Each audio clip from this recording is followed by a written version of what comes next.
O que vem na mente de vocês, pessoal, quando eu falo offshore? Comenta aqui, coloca aqui no chat. Quando nós falamos de offshore, sempre tem aquela visão um pouco deturpada do negócio. Quer ver o seguinte, tiver numa roda de amigos, o cara chega, não, porque eu tenho um offshore, todo mundo vai olhar com aquela cara, seu malandrinho. Nós temos uma perspectiva e um viés que offshore é coisa errada, que offshore é crime, que offshore ela é utilizada para ocultar uma atividade ilícita e que não é nada disso. O que aconteceu com a pobre da offshore aqui no Brasil? Porque ela teve a sua imagem denigrida.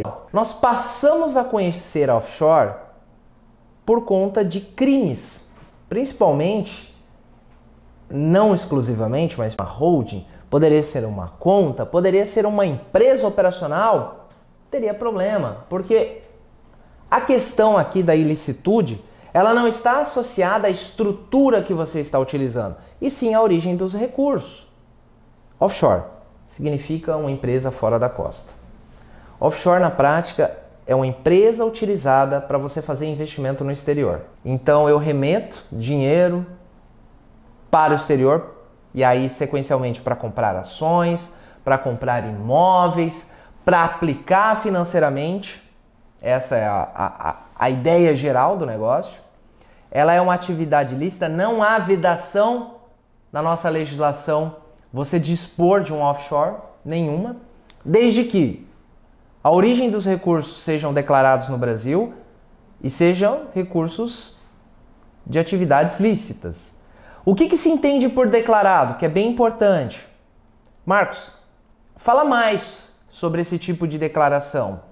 Primeiro ponto, esse dinheiro tem que estar informado junto ao Banco Central. Eu tenho uma declaração que se chama CBE, que é uma declaração de bens no exterior. Então o que acontece? Esse recurso estar declarado é na declaração de imposto de renda, na ficha de bens e direitos, transmitida anualmente, declaração de ajuste do imposto de renda, e também ao Banco Central, através da CBE, que é a declaração de bens no exterior. Então, a offshore não é proibida no nosso ordenamento, a offshore não é algo ilegal, desde que ela esteja declarada e a origem dos recursos seja lícito. Superado essa fase, pessoal, por que uma pessoa tem offshore? Para responder esse questionamento que é importante, nós temos que dar 3 passinhos atrás. E aí o pessoal vai falar, Marcos, agora eu não vou mais trabalhar com holding, eu vou trabalhar com offshore, mas a offshore não vai eliminar a holding? Pessoal, isso aqui não é uma disputa, isso aqui não é uma batalha, isso aqui é uma ferramenta que você possui. Lembra lá do conceito do estrategista tributário? Que nós temos uma caixa de ferramenta muito mais repleta do que possivelmente a pessoa que só trabalha com recuperação, que só trabalha com uma tese ou outra. Porque dentro daquela necessidade do cliente, você vai identificar o que ele precisa. E o que ele precisa está associado àquilo que ele quer. O que ele pensa para o futuro, o que ele deseja. E aí você vai trazendo as ferramentas que se adequam àquela pretensão. Então, o que acontece? Quem é meu aluno sabe que eu falo, toma cuidado. Não toma decisão sem fazer conta. E dentro dessa perspectiva de fazer conta, o que eu trago aqui, tá, pessoal? É análise mais profunda, é uma análise mais meticulosa. Eu já tive casos de cliente com 7 imóveis que me procurou para fazer holding. Eu falei que não, que o que ela precisava não era holding. Todo mundo conhece essa história, eu já mostrei os cálculos. Uma senhora com alguns imóveis antigos e que ela pretende vender todos num curto espaço, propostas bem encaminhadas, que ela quer transformar esse patrimônio imobiliário em dar liquidez, transformar em dinheiro.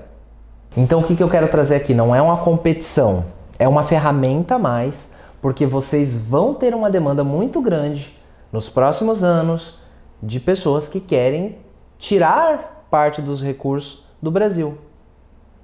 Porque quais são as vantagens da offshore? E aí nós vamos conciliar depois isso com o planejamento que nós temos de holding.